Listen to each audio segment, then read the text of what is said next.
दिल्ली के पास एक छोटे से शहर में डेविड का परिवार रहता था। डेविड, उनकी पत्नी सारा और उनके 2 बच्चे, रीना और सैम। डेविड एक चर्च में गिटार बजाते थे और सारा बच्चों को रविवार स्कूल में परमेश्वर का वचन सिखाती थी। उनका घर बड़ा नहीं था, लेकिन वहां हमेशा खुशी और प्रार्थना का माहौल रहता था।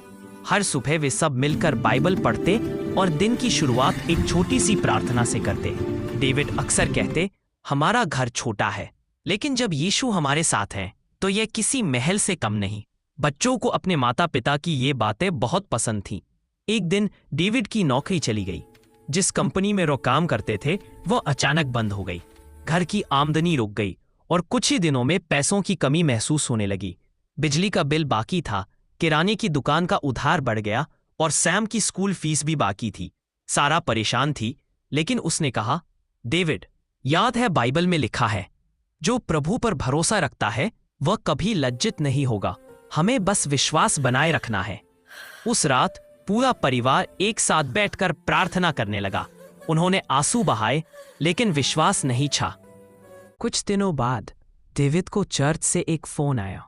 पादरी जी ने कहा, डेविड भाई, हमें नए यूथ प्रोग्राम के लिए एक संगीत शिक्षक चाहिए। क्या आप मदद कर सकते हैं? डेविड की आंखों में चमक आ गई। ये भले ही छोटी तनख्वाह वाला काम था, लेकिन ये उनके जीवन में नई उम्मीद लेकर आया। डेविड ने ये काम खुशी खुशी स्वीकार कर लिया। जल्द ही उनके संगीत से कई युवा प्रेरित होने लगे। रीना और सैम भी चर्च की गतिविधियों में शामिल हो गए। परिवार फिर से खुशियों से भर गया। एक रविवार को जब डेविड ने हाउ ग्रेट thou art गीत गाया तो पूरी सभा भावुक हो उठी।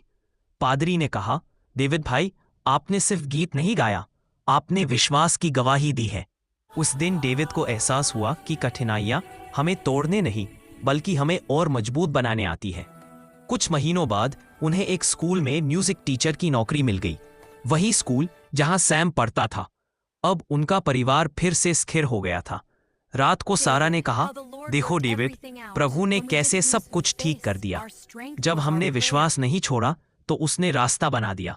डेविड मुस्कुराए और बोले, हाँ, हमारी ताकत हमारी प्रार्थना थी।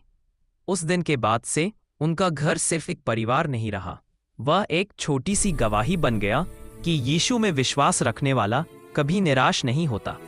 इसलिए हमेशा परमेश्वर पर भरोसा रखें।